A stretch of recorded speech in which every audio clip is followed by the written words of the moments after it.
vamos dar continuidade ao estudo do livro Obreiros da Vida Eterna, capítulo 18, Desprendimento Difícil. A doutora Silvia vai hoje fechar o capítulo e vai mostrar para nós que não é sempre que a gente morre e vai embora fácil, não.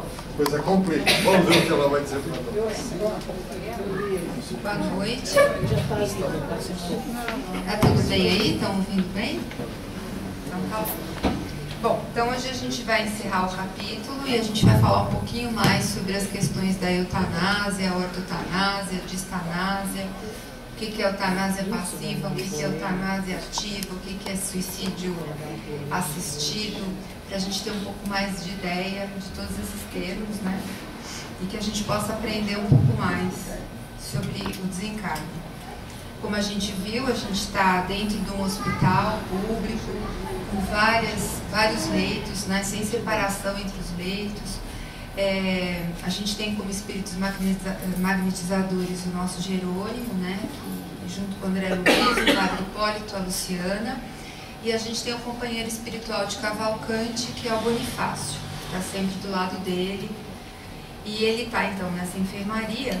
E o que a gente vê, além dos leitos ocupados, né, dos doentes, existiam muitas entidades espirituais associadas a esses pacientes que rodeavam toda a assistência, né, ou na defensiva ou em perseguição. E Cavalcante aparentemente tinha sido abandonado pelos próprios familiares e parentes, uma vez que ele está sozinho dentro do hospital e não se fala que ele possa estar recebendo visita. O quadro clínico, então, houve uma demora importante, porque ele demorou a procurar assistência médica, não foi por erro médico, né? E ele teve uma supuração do apêndice, perfuração, peritonite, que é uma infecção generalizada do abdômen, que acabou indo para o sangue, virando uma septicemia. Ele não se alimentava, ele não conseguia ter recursos para recobrar o que ele perdia. E o mais triste, né, eram as condições psíquicas dele, que ele permanecia agarrado pelo corpo, né, porque ele não queria desencarnar, porque ele tinha muito medo da morte. E a gente falou também sobre quais as questões que faziam com que Cavalcante tivesse grande medo da morte, que era justamente o desconhecimento, ou seja, a desinformação sobre uma vida futura e de como isso se processaria, e até pelas questões religiosas dele, que era um católico fervoroso, e a gente sabe que o espiritismo só tem pouco mais de 150 anos, e que, na verdade, as religiões ocidentais, elas cultuam até hoje o céu, o inferno, o purgatório, o sofrimento, e havia um grande temor do próprio paciente desse juízo final, né? O que iria acontecer com ele? Né? Ele iria realmente ser absolvido pelos erros que ele até achava que tinha cometido. E a gente vê aqui essa questão de... A gente parou no momento em que o padre, né, o capelão, tinha ido visitá-lo, tinha conversado com ele, bastante impaciente, uma vez que Cavalcante ele tinha uma necessidade muito grande de falar com a esposa, que ele tinha se separado uns anos atrás, e ele não se conformava de não conversar com ela, ele se sentia culpado pelo relacionamento ter acabado, e ele buscava consolo espiritual, e ele não encontrou isso nesse capelão, como também numa freira que ele pediu ajuda, ele também não encontrou, e nem com o colega médico que o assistia. E numa conversa entre o médico e o próprio padre, né, o capelão, ele perguntava, mas ele morre ou não morre? Né? E aí o próprio médico disse que seria a possibilidade de se fazer a eutanásia, né, de se dar algum medicamento para que se houvesse um rompimento realmente, considerando isso como uma caridade, né? Não considerando que isso pudesse ser, um assassinato. E a cena chocava muito André Luiz, né? Pelo desrespeito. Ambos os profissionais, tanto da ciência como da religião, notavam situações meramente superficiais, incapazes de penetrar nos sagrados mistérios da alma. Entretanto, para compensar tão descaridosa incompreensão, Cavalcante era objeto do nosso melhor carinho. Por mim, não saberia ministrar os benefícios, dado a incipiência de minha singela colaboração, mas do Jerônimo e do Bonifácio cercavam-no de singular cuidado, amparando-o como se for uma bem-amada criança, né? E Jerônimo comentava: o pobre sacerdote ainda não possui olhos de ver. Cavalcante foi, antes de tudo, um perseverante trabalhador do bem. Então a gente vê aqui que não importa a religião, né? Uma vez que você seja um homem de bom coração, um homem que era um homem de Deus, né? Ele não foi desassistido, pelo menos do ponto de vista espiritual, pelos amigos espirituais, apesar dele não ter uma assistência adequada pela equipe que cuidava dele, tanto a equipe médica como a equipe religiosa, né? E o próprio assistente, ele começa a usar de recursos para propiciar um sono mais brando para Cavalcante, né? Para tentar subtrair um pouco os efeitos que o corpo físico de deterioração. Contudo, ele se mantinha vigilante, né? Ele temia dormir e não despertar, e pensava ansioso que ele queria realmente ver a esposa. E falava muito: mas se ela surgisse, e ele iria se penitenciar dos erros do passado. E o próprio André Luiz coloca para Jerônimo: mas por que tantos desvelos, tantos cuidados com Cavalcante, né? Por que não deixá-lo desencarnar? Né? Até o André se questionava isso. E o próprio Jerônimo, né, respondeu a ele de uma forma: ninguém corta onde eu posso desatar, né? Ou seja, alguém quer comentar sobre isso? O que vocês acham? O assistente espiritual estava justamente fazendo o cuidado paliativo necessário para que ele desencarnasse nas melhores condições espirituais, para que ele não vagasse, né, no umbral em condições ruins, deploráveis, onde o sofrimento do espírito seria muito maior, né, se ele for realmente desatando esses nós de uma forma mais lenta, já que o corpo físico estava realmente em fase final e ele realmente não tinha isso no plano encarnado. Alguém quer comentar? Bom, e aí o que a gente vê? Aquele monte de entidade espiritual que perturbava o recinto, não só de Cavalcante, mas dos outros irmãos que estavam sendo atendidos naquela enfermaria, né?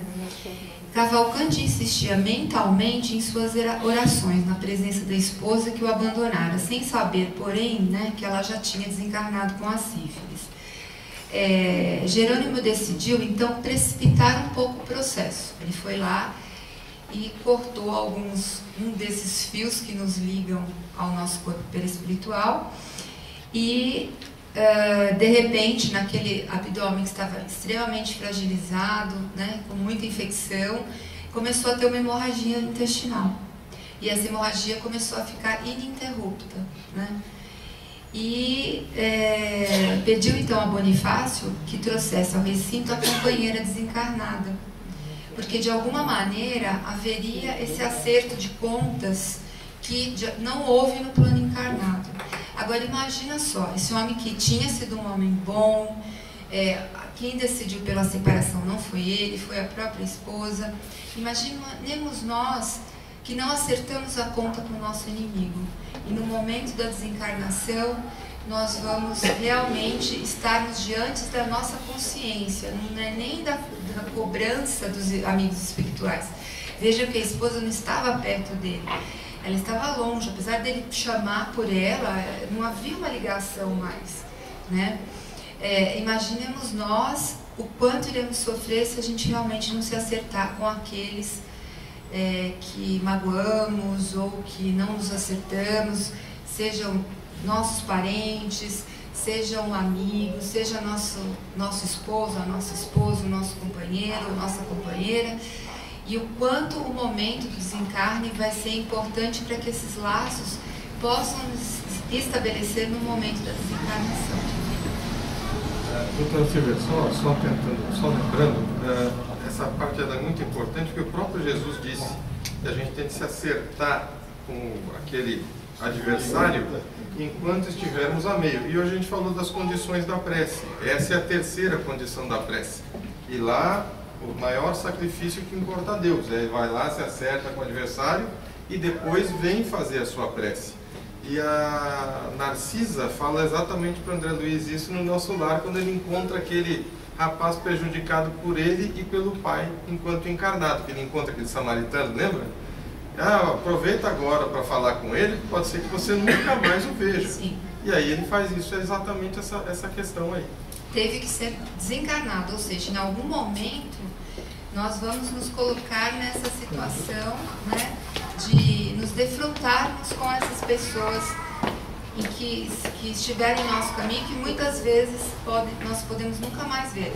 Houve a mesma questão do próprio André Luiz junto àquela empregada da casa dele também, né? O Flávio comentou sobre esse samaritano, mas houve a questão, acho que era Elisa o nome dela, se não me engano, que ela era empregada da família de André Luiz, eles tiveram um relacionamento e ela ficou apaixonada por ele e a família não aceitou, ele também na época não deveria estar interessado nela e ela acabou por se perder, ela engravidou, não teve ela engravidou de André. No Sexo e Destino também tem uma história assim. E se perdeu completamente e ele foi cuidar dela nas câmaras de retificação.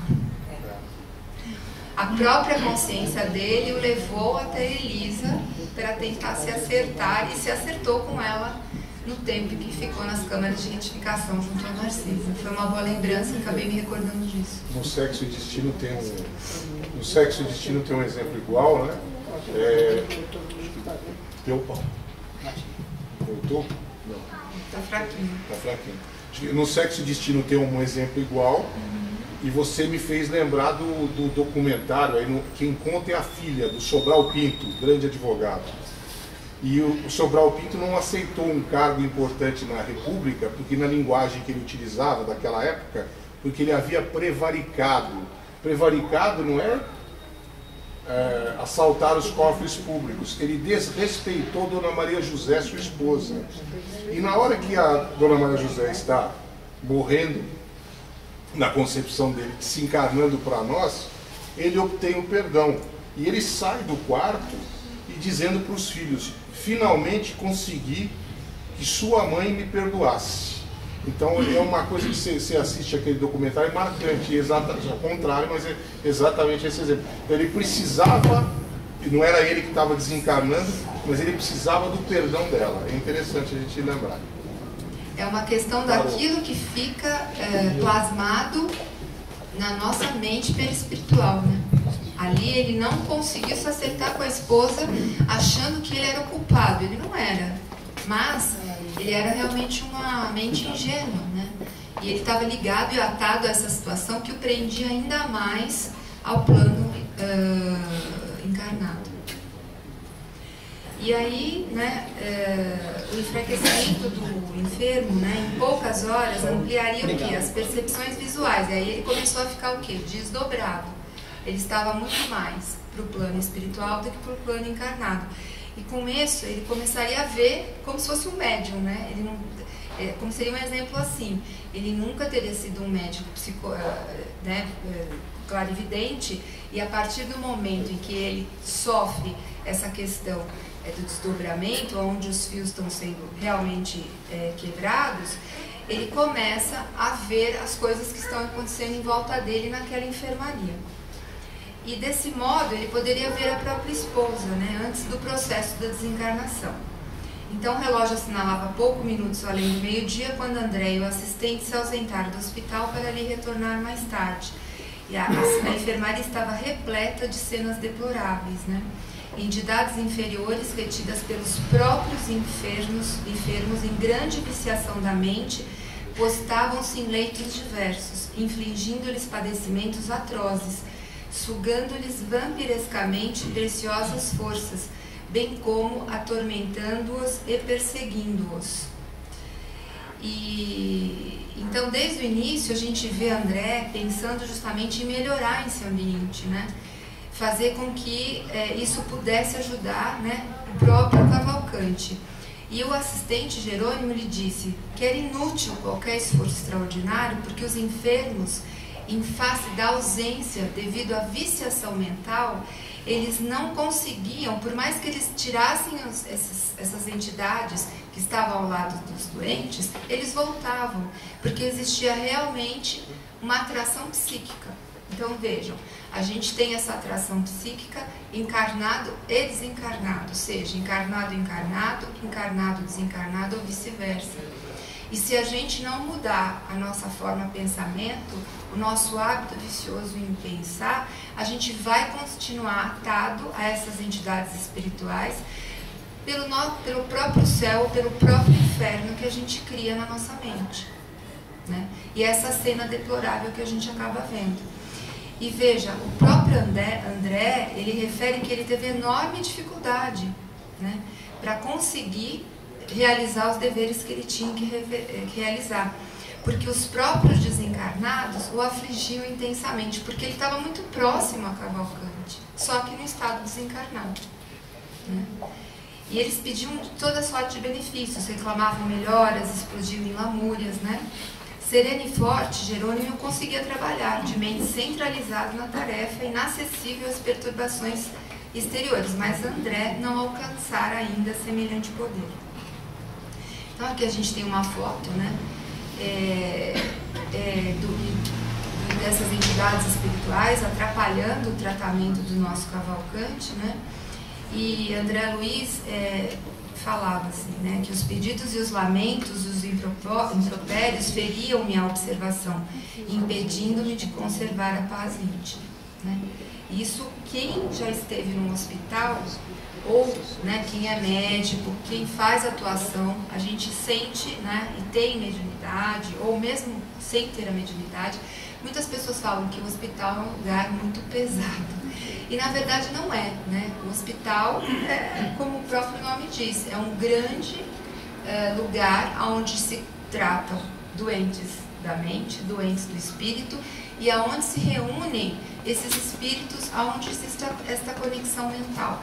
Então a gente, de alguma maneira, como profissional da saúde, tem que se afastar disso, nos mantendo em vibração, em prece, mantendo os nossos pensamentos adequados para que a gente possa oferecer o melhor que a gente tem para cuidar desse paciente, seja do ponto de vista físico, seja do ponto de vista psíquico e espiritual, para que essas entidades não nos aflijam e para que a gente possa trabalhar também com tranquilidade, da forma como Jerônimo faz.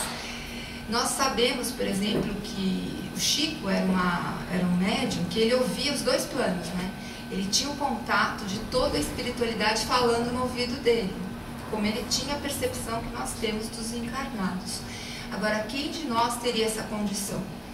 Por isso que somos orientados, os psicofônicos, né, os clarividentes, a trabalharmos justamente na casa espírita, para que nós possamos ter essa proteção espiritual, para que não sejamos, né, totalmente atacados por essas entidades. Ao mesmo tempo, quando havia esse ataque de entidades, Emmanuel falava para Chico: ó, levanta aí, se coloca no seu lugar, faz parte do teu testemunho e você tem que dar atenção a elas, né? Não era simplesmente sair correndo, mas era como se fosse uma manada de espíritos vindo de encontro ao Chico.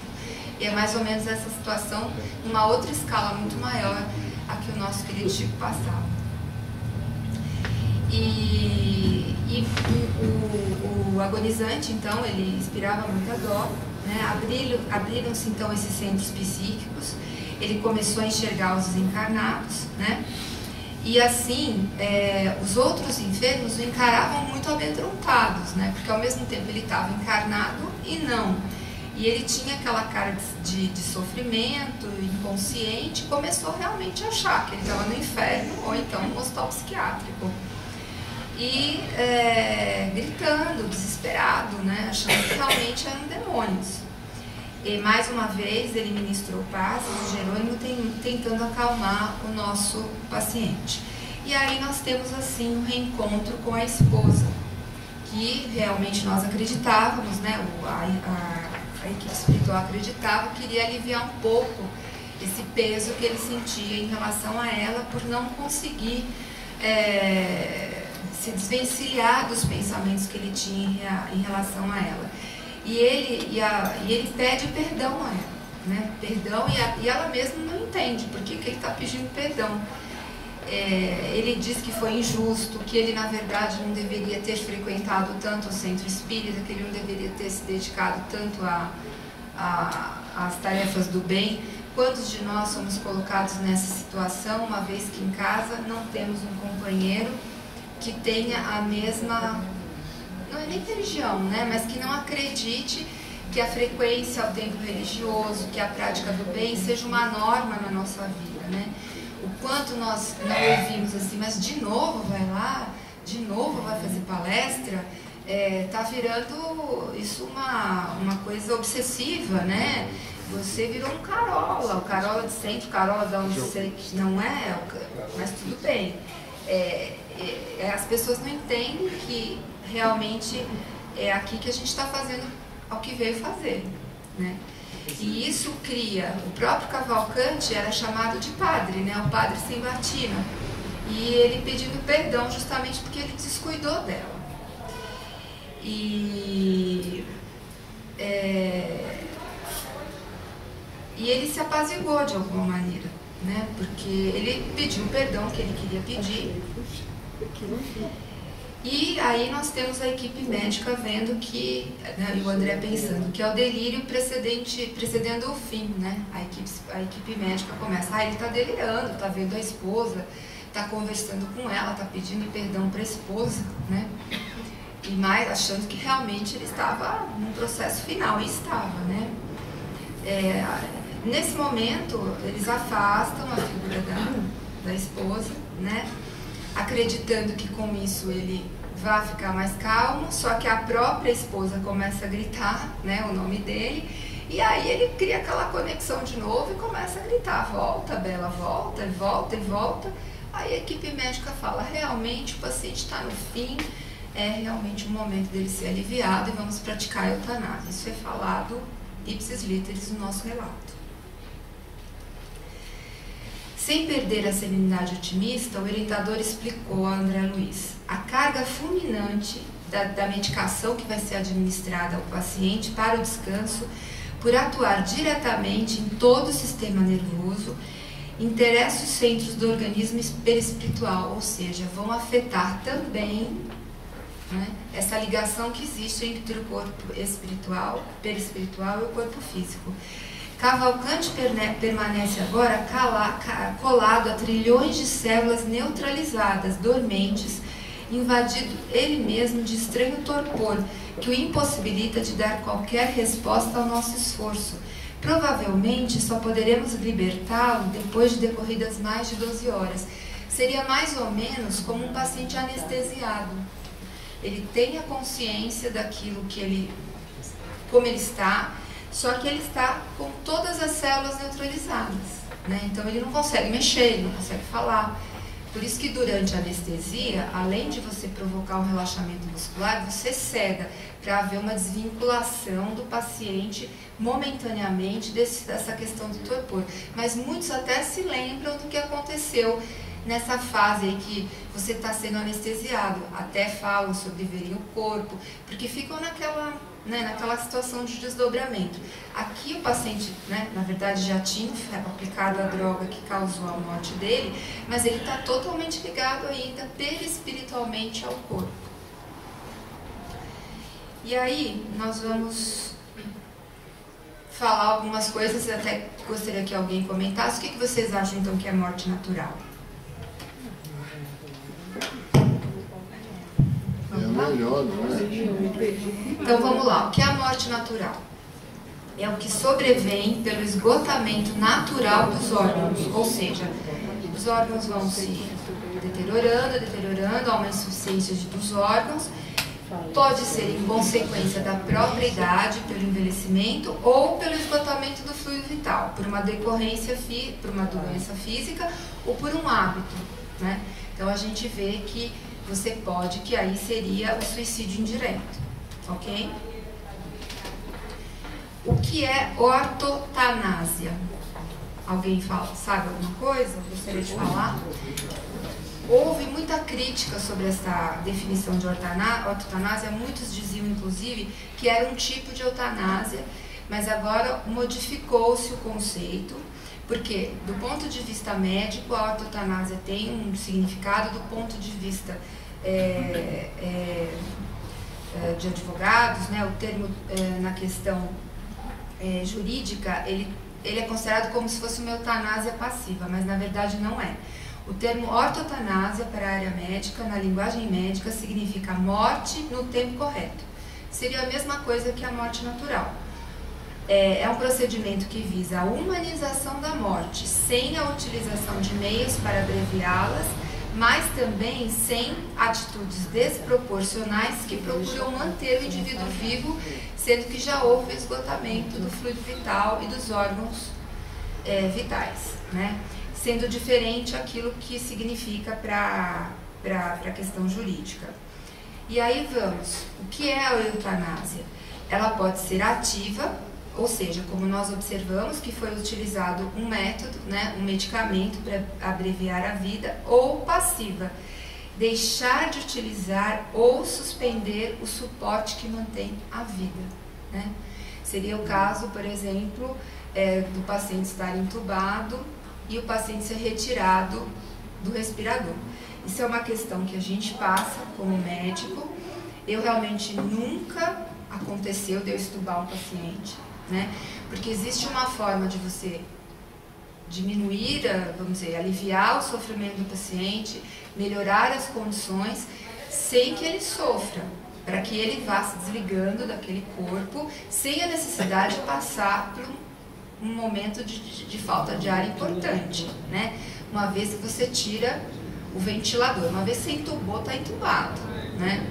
Existem questões aí, devemos entubar pessoas de 90 anos, aí vai muito da questão, é uma paciente de 90 anos mais rígida, que não tinha tido nenhuma doença e teve uma pneumonia, então é uma intercorrência, né? Às vezes o paciente pode ser entubado, melhorar da pneumonia e continuar vivo. É diferente de uma senhora de 90, um senhor que tem um AVC, que esteja acamado há vários anos, comendo por gastrostomia, já tem realmente o envelhecimento, e prorrogar essa situação, aí sim, a gente vai para o que a gente chama de distanásia mais para frente, né? E aí o que se justifica a eutanásia? Como se fosse uma forma de caridade, para diminuir o sofrimento do paciente. E isso pode ser praticado tanto pelo médico ou pelo paciente. Aí a gente vai ver o que seria isso, né? Porque o médico pode fornecer medicações que o próprio paciente vai tomar sozinho e ele vai provocar a morte dele com o subsídio do médico. Então a gente vê quais são os países que a gente tem a liberação da eutanásia. A gente teve a Holanda em 2002, a Bélgica, Luxemburgo, a Suíça em 2016, os Estados Unidos já tem 5 estados, o Oregon desde 97, Vermont 2013, Califórnia 2015, Washington 2008 e Montana 2009. Canadá em 2006 e na Colômbia e no Uruguai, eles têm, na questão jurídica, que vocês podem até falar melhor que eu, eles têm o perdão judicial em situações que eles chamam de homicídio piedoso. Eles não consideram isso como crime. Não que eles estimulem a eutanásia, mas isso não é considerado como crime, uma vez que está se fazendo isso para aliviar o sofrimento. Bom, e o que é... Todo esse processo que você está palestrando hoje, o sofrimento, nesse caso, ele é carnal ou ele é espiritual? Eu acho que são os dois, né? Ele tem o sofrimento físico, como nós todos teremos, né? O sofrimento físico da doença, uma doença que não foi uma doença crônica, ele passou por isso de forma aguda, ele demorou para receber assistência médica porque não foi procurar um médico, ele teve uma apendicite e ele sofre todas as consequências disso. da peritonite, de vômito, de não se alimentar, de ter hemorragia. Então ele tem um sofrimento físico e ao mesmo tempo ele tem um grande sofrimento psíquico, porque ele tem o medo da morte, ele não aceita o desencarne, esse é o maior sofrimento psíquico dele, e de alguma forma ele tem essa conexão com a esposa, que ele se sente ainda responsável pelo casamento ter terminado. Nossa evolução ela é pautada em cima de acertos, né? Tanto carnal como espiritual. E quando é bilateral, se não for bilateral esse acerto, por qual exemplo, é o procedimento? Se for só carnal? Não, se for só de um lado que quer o acerto. Viu? História do perdão. Bom, eu acredito assim. Vocês podem comentar, outros se quiserem comentar. Muitas vezes nós queremos nos acertar, justamente existe a questão da obsessão.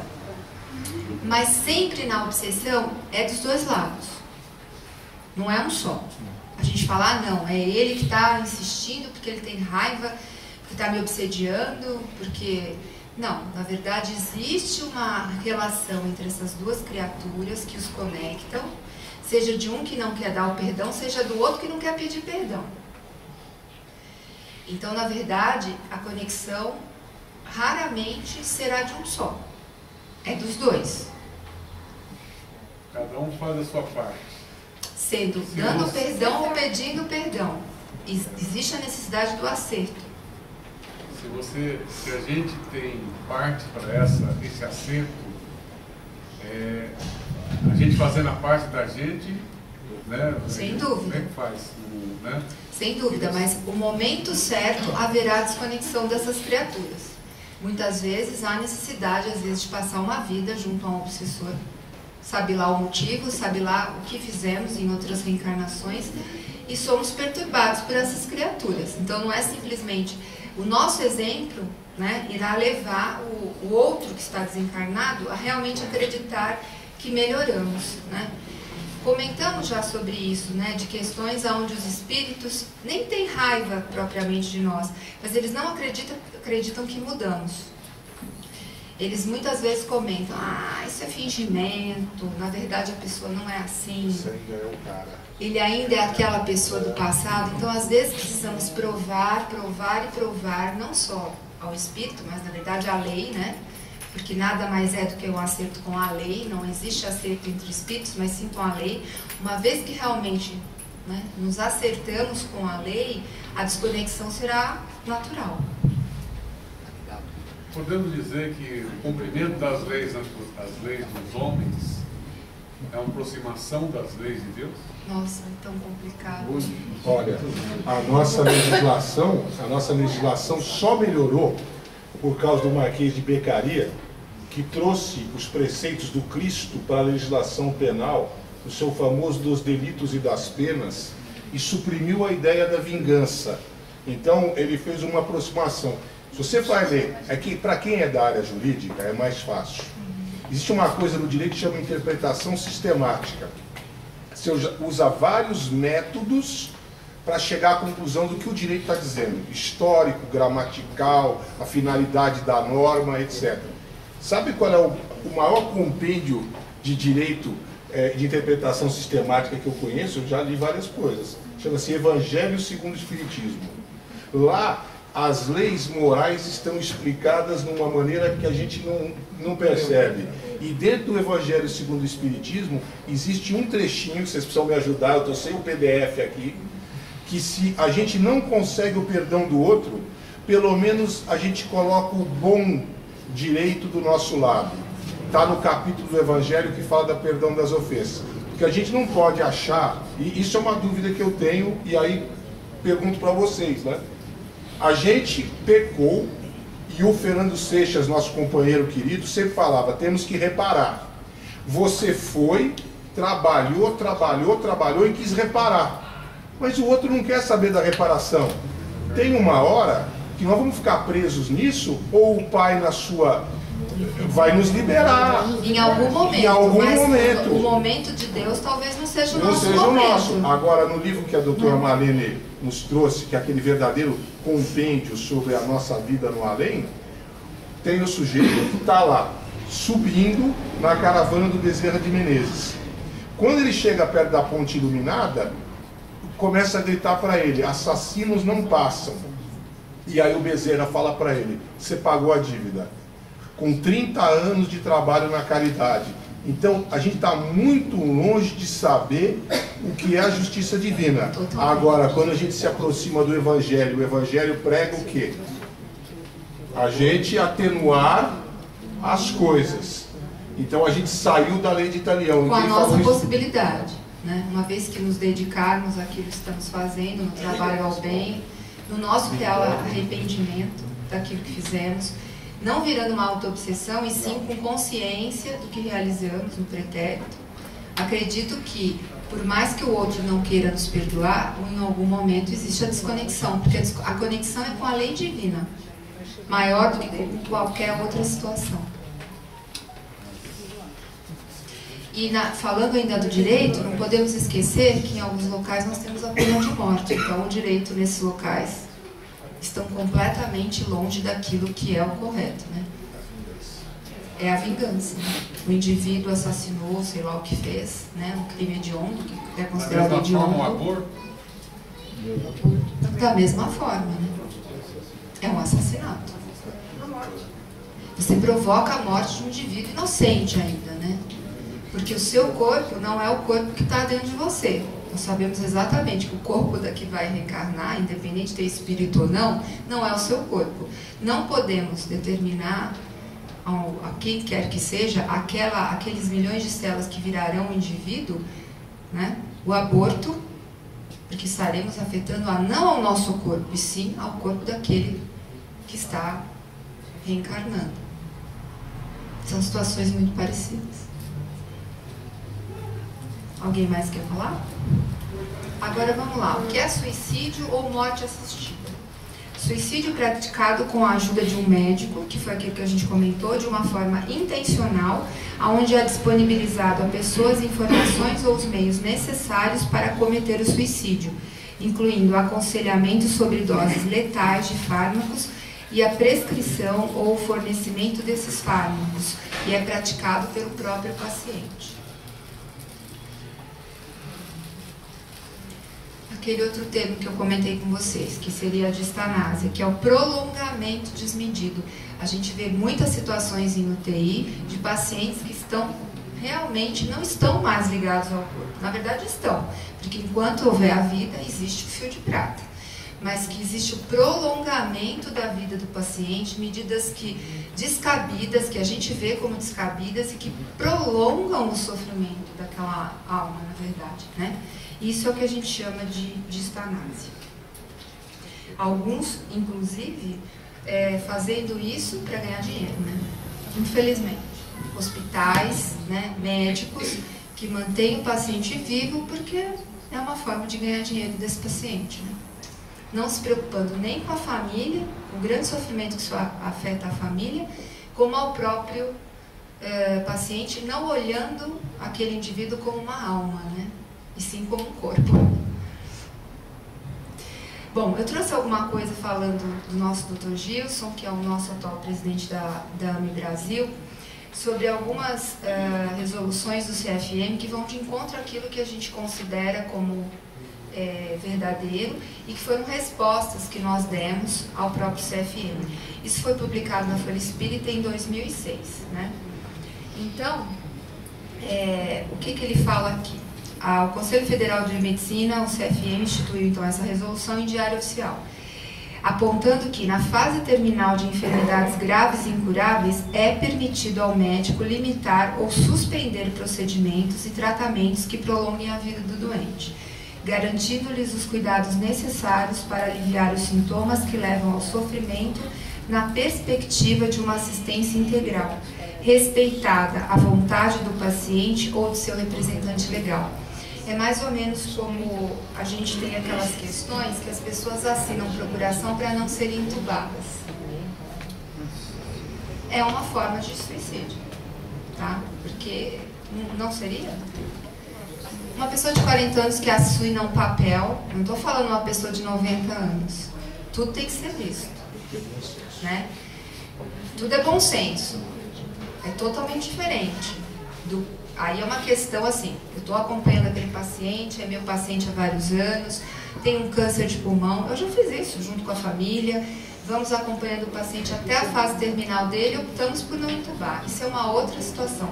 Muitos estão assinando procurações nos Estados Unidos que não querem ser intubados, nem que tenham uma doença, por exemplo, degenerativa, que o indivíduo vai ter que ficar numa cama como, né, uma esclerose lateral amiotrófica, em que ele poderia ficar com uma traqueostomia, né, e muitas vezes necessitando respirador. E a gente sabe que os pacientes sobrevivem dessa forma, né?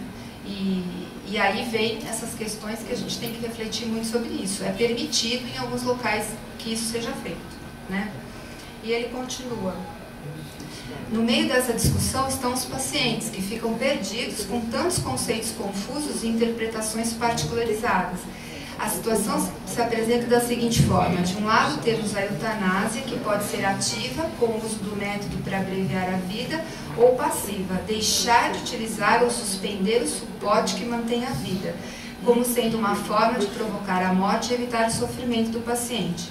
E no outro extremo temos o oposto, que é a distanásia, que seria o prolongamento da vida de forma desmedida, a fim de diminuir o sofrimento psicológico ou físico do paciente. No primeiro caso, na eutanásia passiva ou ativa, encontramos um desrespeito pela vida e uma insubmissão aos desígnios divinos, através da fuga das experiências necessárias ao ajustamento espiritual. A gente não pensa nisso, né? Que aquele momento de sofrimento do corpo físico é um momento de ajuste com a lei divina, né? Acreditando que a morte significa o cessar da vida, sem considerar a dimensão espiritual e as consequências dolorosas geradas por essa atitude.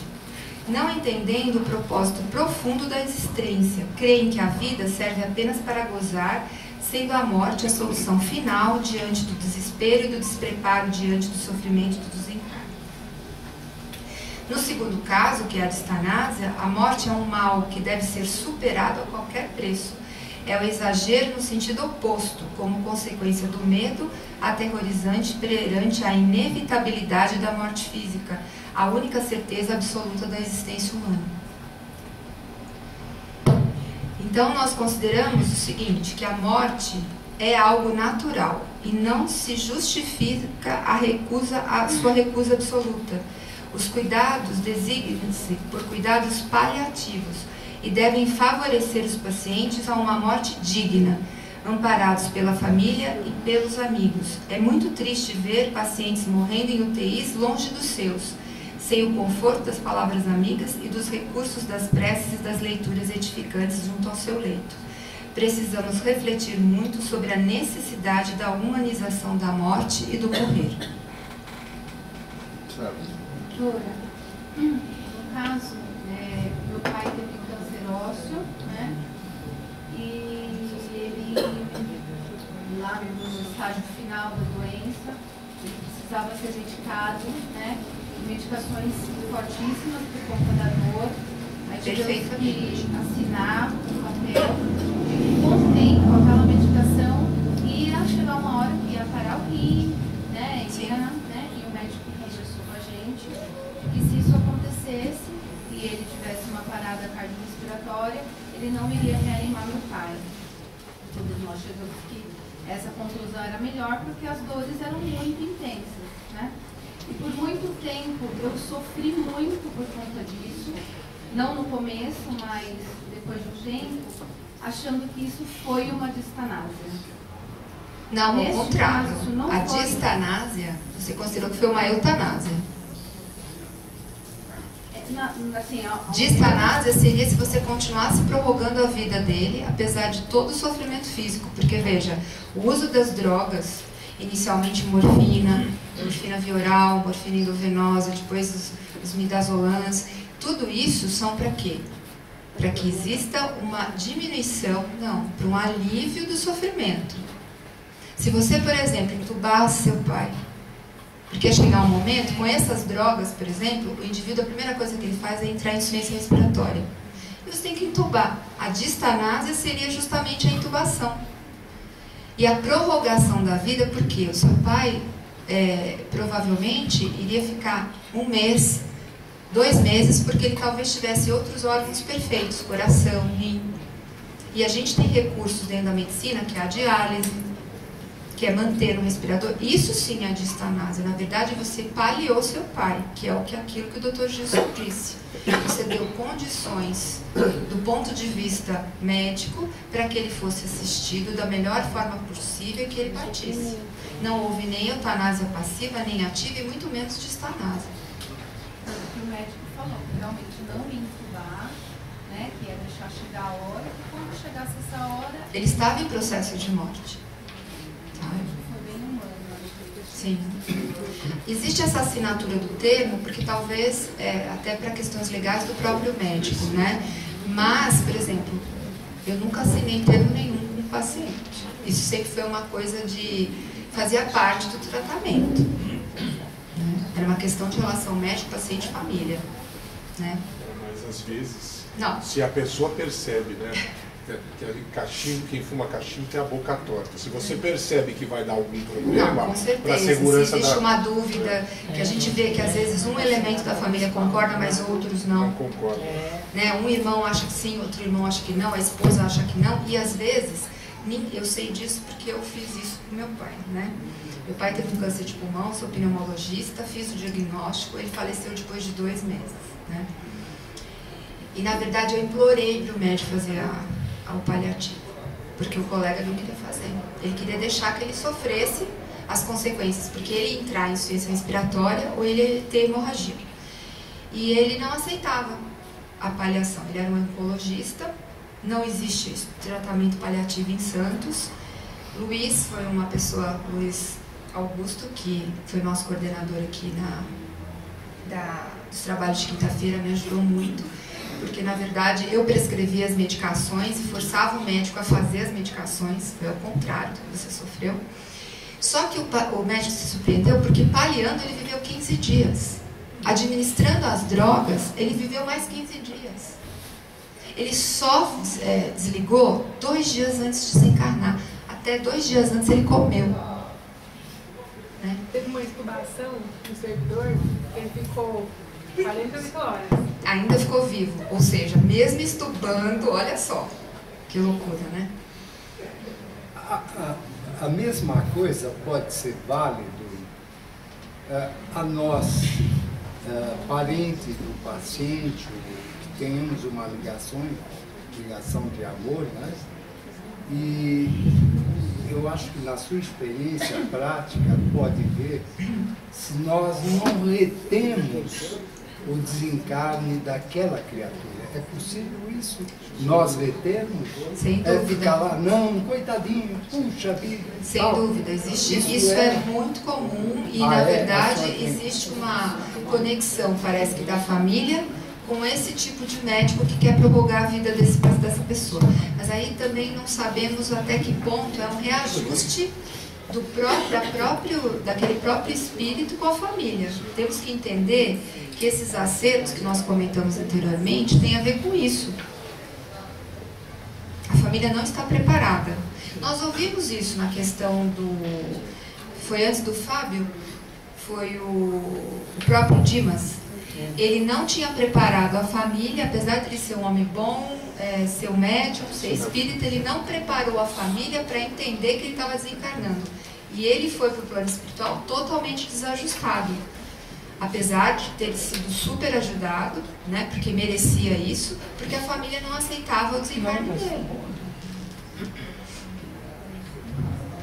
Chegando à conclusão, doutora, é permitido a gente eliminar o cidadão ou a cidadã antes da hora? Na lei de Deus. E qual que é a hora? Aí eu vou dar a pergunta para o senhor. Como é que a gente sabe qual é a hora? O médico, em geral, sabe, mediante o que ele está vendo. Mas ninguém pode falar assim, olha, daqui 3 meses ele vai morrer. Não existe. Daqui 6 meses ele vai morrer. Pode ser que o prognóstico dele seja reservado, mas ninguém sabe, a não ser assim, estou vendo o paciente entrando em insuficiência respiratória, parada cardíaca. Provavelmente ele pode morrer. Bom, o negócio é o seguinte, ninguém aceita mais os 10 mandamentos de Moisés. Está escrito lá, não matarás. Seja animal, seja humano, entendeu? Bom, aqui a gente tem até algumas coisas que podem nos ajudar a refletir sobre isso, já vou te deixar falar, que o que seria morrer dignamente, né? Nós mandamos isso para o CFM. Morrer sem dor, certo? Analgesia, que foi o que aquela moça conversou com a gente, né? Tirando o sofrimento da pessoa na hora certa, que é o que o senhor falou.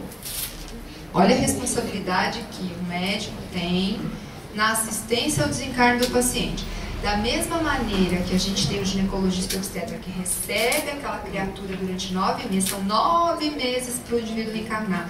Nós somos responsáveis pelo desencarne dessa criatura, seja em 1 dia, seja em 10 dias, seja em 1 mês, seja em 6 meses. É porque a culpabilidade dos seres humanos é muito variável. Tem espíritos que são muitos devedores. E no momento de desencarne eles têm que sofrer bastante. Outros morrem naturalmente, porque são bons, são trabalhadores. Você quer falar? Pode falar, Kevin. Não, eu queria saber, assim, na verdade, a minha irmã, ela está acamada, está com câncer ósseo, né? E assim, a gente não sabe o quanto tempo ela tem. Mas, assim, ela está em casa, mas eu queria saber, assim, caso ela chegue numa situação que ela tem que ir correndo tem que levar correndo para o hospital e o médico fala assim, olha, tem que entubar. E a gente, irmãs, não queiramos, mas o marido fala... Eu sugiro a vocês que antes que isso aconteça, vocês conversem isso em família. Vocês já estão tendo a oportunidade de conversar sobre isso antes. Porque no momento que isso acontecer, é muito complicado. Nós mesmos decididos, chega no momento de ver o desencarne, aquilo dá uma angústia, né? Por mais que, por exemplo, eu pedi a Deus que eu não queria ver ele desencarnar. Eu dei passe nele todos os dias durante 2 meses. Não saí do pé daquela cama 2 meses. Mas eu pedi a Deus, eu não quero ver ele partir. Eu saí 15 minutos antes. Quando eu estava dentro do carro, eu senti um sopro no ouvido. E eu ouvi, ele desencarnou. E eu recebi a ligação que ele tinha desencarnado. Então, assim, são ligações.